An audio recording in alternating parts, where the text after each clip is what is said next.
is the impact on a community, impact on a case when someone who has committed a violent crime is actually let out. Because I know that if a person who has committed murder, has committed armed robbery, quite frankly has committed sexual assault, if that person is walking the street the next week, all my witnesses will evaporate.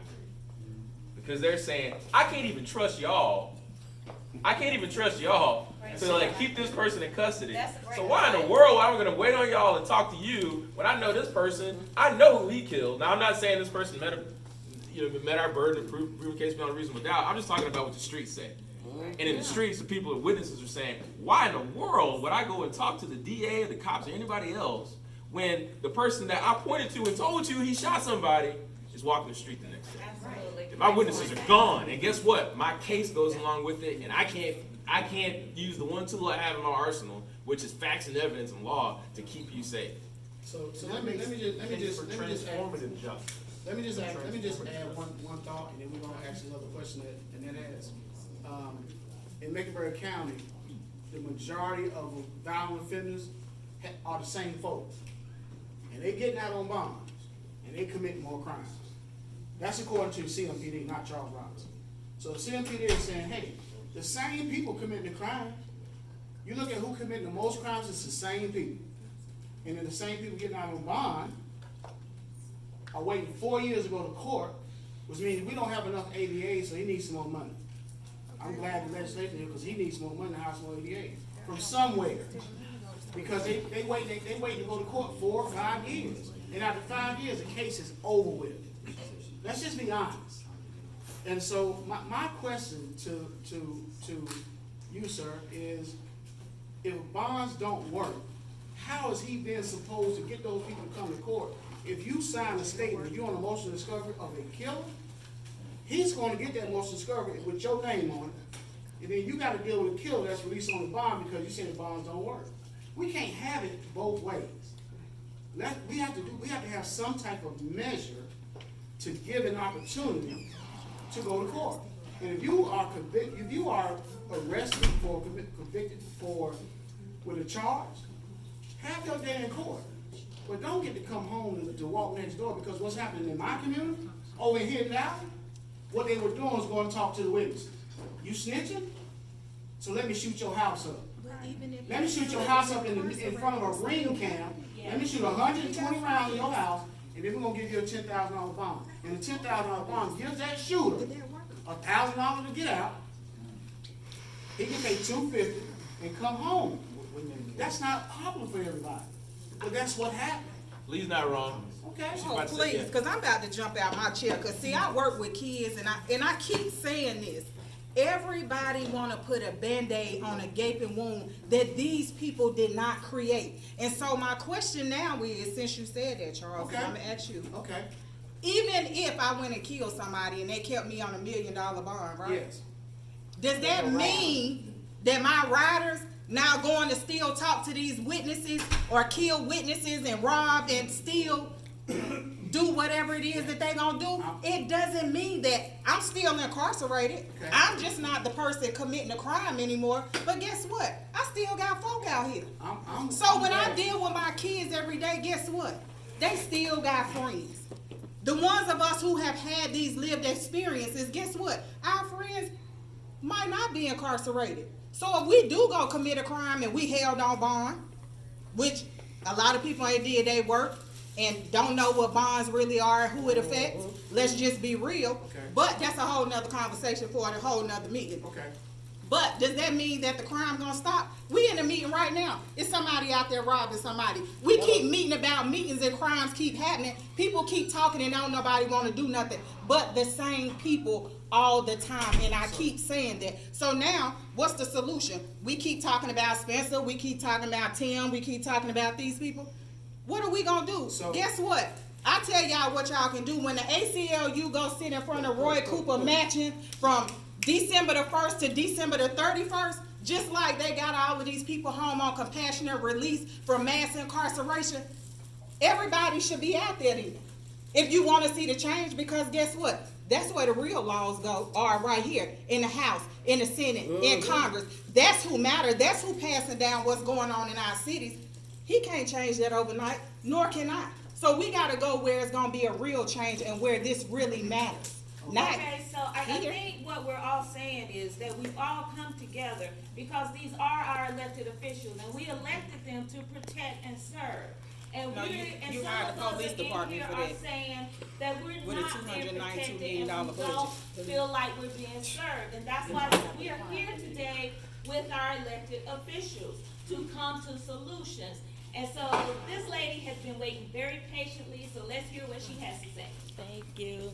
Hi, I'm Claudia Davis. My son was Donquavius Davis. He was murdered, 22 years old, the next day after the shooting at UNCC College while he was trying to do a service. I want to be heard on some issues. I don't really have any questions. One issue I would like to present in front of you guys, no bond for first degree murderers. You know, I know that they're raising against the constitutional rights, excessive bond or whatever, but in the Constitution it also says you have the right for no bail. So let's say that from getting lawsuits instead of excessive bail, no bail. Because it's not fair. Even though the person who killed my son is, you know, held against bail, I've been in CMPD support groups. I've seen crying mothers, fathers, parents, who it just feels like a stab in your heart that your child is dead and the person that's known to do it, they're just out walking around. They're making other children after taking someone else's lives. A friend of mine just went to court. He was let out on bond after shooting somebody point blank in the head for, he robbed him and shot him. He just had a motion to get the ankle monitor off. Guess why? Because he had a baby.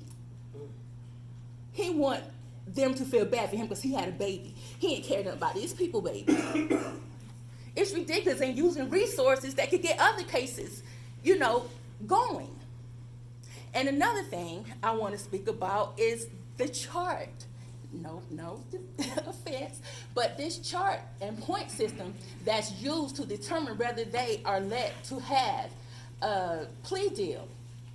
Murder is murder. That's the highest thing you can do. You can't look back and say, oh, he just stole a piece of candy yesterday, but he murdered today, so he's not a violent person, Your Honor. You can't do that. And you don't know what he didn't get caught for. So that's not a fair comparison. And just, okay, the person that killed my son, they say he just had a cell phone offense. But they'd have never known that he was a felon having guns until he shot my son. You'd have never known that. So that's just not fair. You murder somebody, you're gonna pay for that. I worked hard to raise a good son, and he did that. He was a good child. It's not, and I noticed you know, they were saying that it's not against us, saying that our kids' lives don't matter, but to us, it feels that way. Because these are our babies. They had dreams too. They don't get to live their dreams. They don't get to live their lives. Donquavius, athlete, tore his ACL twice. He was so down because it was during his senior year. He always dreamed about his college recruiting days. I told him, I said, son, you're not just football. You're handsome. You can model for Calvin Klein. You're funny. You could be an actor. That boy got up and he said, Mama, I'm going to play rugby. I said, I didn't know what it was at first, no lie. I Googled it. I said, absolutely not. No way. You know, because he had had 2 ACL surgeries. And I say this to say he fought. He fought to be somebody. I was divorced with 5 children who remarried. He didn't pay them any attention anymore. We moved to Charlotte. This is supposed to have been the land of milk and honey for us. And now I wish I'd have took every hit that man gave me. I wish I'd have just let him keep on cheating. If this is the land that took my baby. But through all of that boy tried. He was a kid that could have had the mindset. I apologize. I can go rob, steal, and kill. He went to people's houses. Can I cut your grass? Can I do your yard? My mom's a single parent. I want to make my own way. He did not give up. He won the Nationals for Charlotte Rugby Club. He taught the people he enrolled in UNC. He applied for UNCC waiting to be accepted after, he got out of his depressive state and he was getting himself back together. He didn't go out, sell drugs, kill, steal, and rob people. He taught people into being good people. Over 300 people, the pastor told me, got saved at his funeral. Kids told me that they would be at parties, they would be doing their drugs, and he's like, y'all don't have to do this.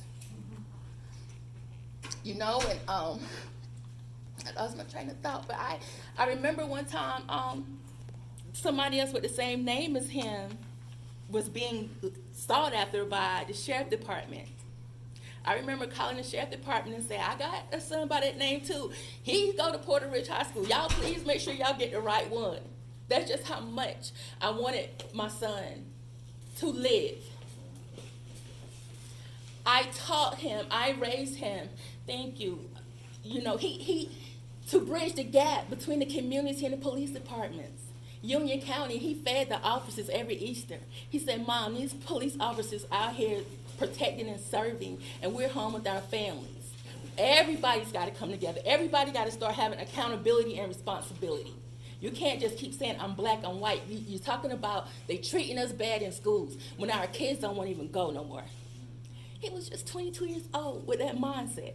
We did that Easter. Now we do it every Easter, in his honor. And thank you And so now much. he's dead. And we are so terribly sorry for your loss, and thank you for adding your voice to this conversation. And that's why we're here, because it's not one perspective. It's not one solution. There are a lot of people in this room hurting, whether they're the mother or parent of the offender, or whether they're the mother or parent of the victim. So it's not one perspective. And it's going to take all of us coming together to come up with the solutions. All of us together, not just one person yelling and screaming. It's going to take all of us, because this community is hurting. And we know it's hurting. And it takes our elected officials and the community together to come up with solutions. So now that we've had these conversations, Let me say something to her. what are the solutions? Let's move on to the solutions. Let me say something to her. Ms. Lowe. And it was said a little bit earlier that we didn't care. We do care. And I'm just not saying that. In my job, and I'm pretty sure the DA has seen some too, I witnessed people losing their lives. And I know I can recall at one time my mother telling me when I first got started in law enforcement, she came and she said, you look just like them. I said, like who, Mother? She said, like those troopers. I said, how do they look? She said, always got that frown on your face.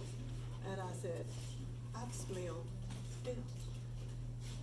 I said, I've had death on me. I've had people's blood on me. I've held people's hands, and I've told them they're gonna be okay, and they have died. And listening to your story, I remember one day I sat with a lady, her daughter had been killed in a motorcycle crash in Atlanta. And I called her son at Appalachian, and he said he was on the way. He said, but can you stay with my mother?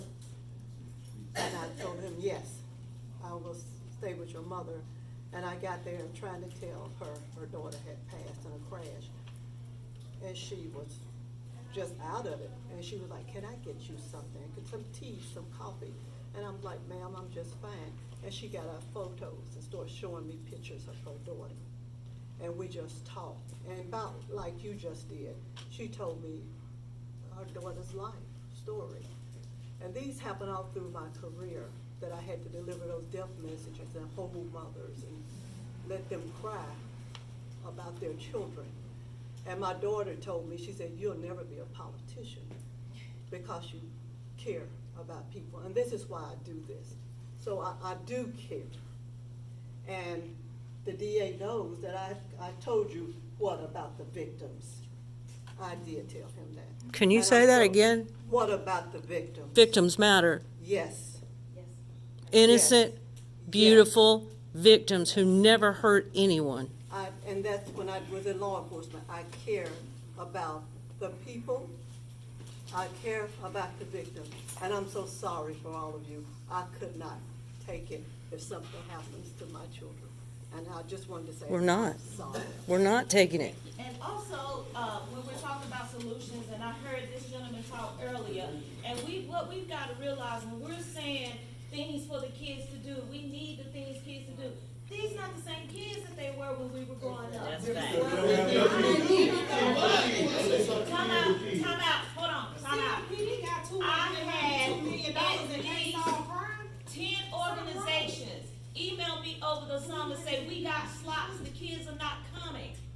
So we have to fill that gap. And we